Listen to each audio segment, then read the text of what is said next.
Good morning ને જય શ્રી કૃષ્ણ બધાને। આપણે સવારમાં વહેલા ઉઠીને થઈ ગયા રેડી અને માતાજીની થોડીક આરાધના કરી લઈ। ઘણા ટાઈમ પછી આપણે ઘરે આવ્યા એટલે ત્યારબાદ આપણે દેવેનભાઈ ગજ્જર આપણે પિકઅપ કરવા માટે પહોંચી ગયા હતા અને પાછા લગન મિસ્ટર વળગામાં મતલબ કે મારો ભાઈ કેવલ વળગામાં પહોંચી ગયો। પછી અમે ત્રણેય નીકળી ગયા ફંટી જોવા માટે, કારણ કે કેવલભાઈને શોખ જાગ્યો છે હવે ગાડી શીખવાનો, એટલે ફંટી જોવા નીકળી ગયા। કેવલને તો ફંટીમાં એસી ચાલુ કરીને ટ્રાય કરવી હતી કેવું કુલિંગ આપે છે।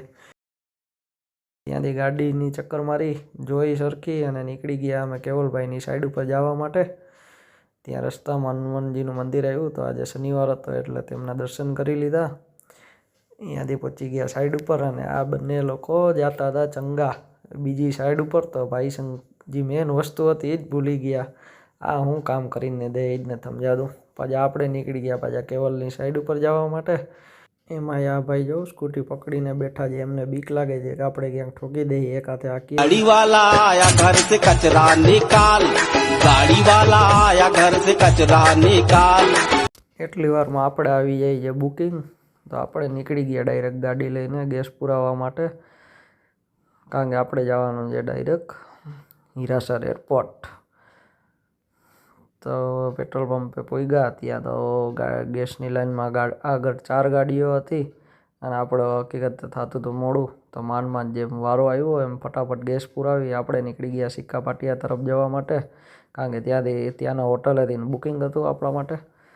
તો ત્યાં જઈને જોયું તો થોડેક હોટલની એક્ઝેક્ટ સામે જ ઘરનું ટ્રાફિક હતું। કરમની કઠણાઈ આને જ કહેવાય, જેથી મોડું થતું હોય ને તેથી બધુંય નડે।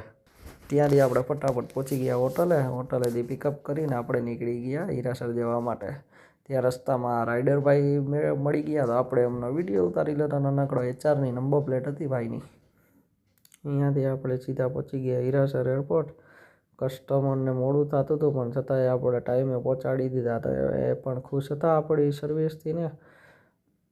પછી અહીંયાથી આપણે કસ્ટમરને ડ્રોપ આપી આપણે નીકળી ગયા ડાયરેક્ટ બહાર, નહીં તો આપણે ડાયરેક્ટ 80 થી 90 રૂપિયાનું પાર્કિંગ ચાર્જ લાગે ભાઈ, એટલા બધા ના પોસાય।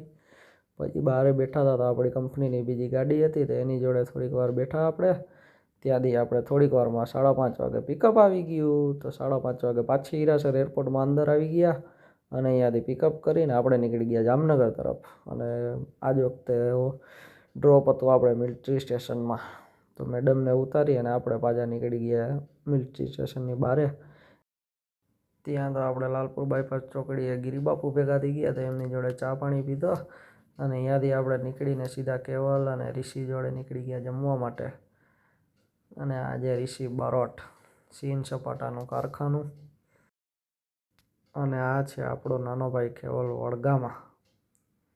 અહીંયાથી નીકળી ગયા આપણે ટાઉન હોલ બાજુ, મોબાઈલની ખરીદી કરવી હતી ભાઈને, એટલે પછી ગયા 7 રસ્તા સર્કલ થઈને આપણે ઘર તરફ પાછા।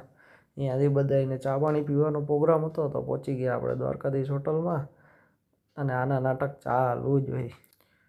અને અહીંયા તો મસાલો ઘસતા ઘસતા 2-3 કરોડોની ડીલ નક્કી થઈ જતી હોય એવી મહેફિલ જામી ગઈ હતી થોડીક વારમાં તો। અને આપણા જ વ્લોગમાં આપણે ના હોય એવું કોઈ દી હાલે, આપણે તો આવવું જ પડે ફરજિયાત। અહીંયાથી થોડીક વાર બેસી અને આપણે નીકળી ગયા ઘર તરફ જવા માટે, કારણ કે સવારમાં વહેલું ઉઠીને જવાનું છે ગાંધીનગર। 8 વાગ્યાનું બુકિંગ છે। તો બધાને ગુડ નાઇટ ને જય શ્રી કૃષ્ણ, મળ્યા કાલે।